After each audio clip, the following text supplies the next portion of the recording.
নমস্কার, কেমন আছেন সবাই? আশা করছি সবাই ভালো আছেন। আমার নতুন একটি ব্লগে আপনাদের সবাইকে স্বাগত। আমার আগের দুটি ব্লগে আপনারা তো দেখেইছেন অর্চির জন্মদিনে আমরা সারা দিনে কীভাবে আয়োজনটা করেছিলাম এবং সারা দিনটা কীভাবে কাটিয়েছি। আর এটা হচ্ছে রাত্রির আয়োজন। আজকের রাত্রির পুরো অ্যারেঞ্জমেন্টের দায়িত্ব আমার সমুবাবু। এদিকে মোটামুটি আমি গোছাচ্ছিলাম আর সমু ছুটছে ওর বাবাকে নতুন জামা দিতে। যাই হোক, ওর বাবাকেও রেডি করছে আর এদিকে আমি ঘরটাকে পুরো সাজিয়ে রেডি করে ফেলেছি। যাক, এদিকে মোটামুটি আমার সব গোছানো হয়ে গিয়েছে।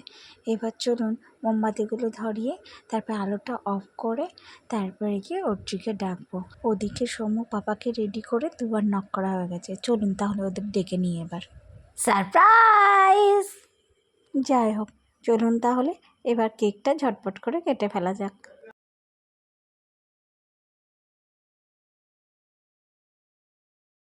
আসলে আমরা চেষ্টা করি আমাদের যে কোনো ছোটোখাটো অনুষ্ঠানগুলোকে আমাদের মতো করে সেলিব্রেট করার।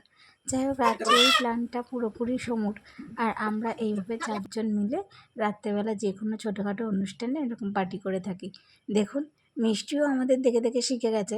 ও কি সুন্দর পপকর্নগুলো তুলছে আর খাইয়ে দিচ্ছে। যাই হোক, আজকের দিনের শেষটা মাকে দর্শন করেই করলাম। আপনারা সবাই ভালো থাকবেন, সুস্থ থাকবেন। নমস্কার।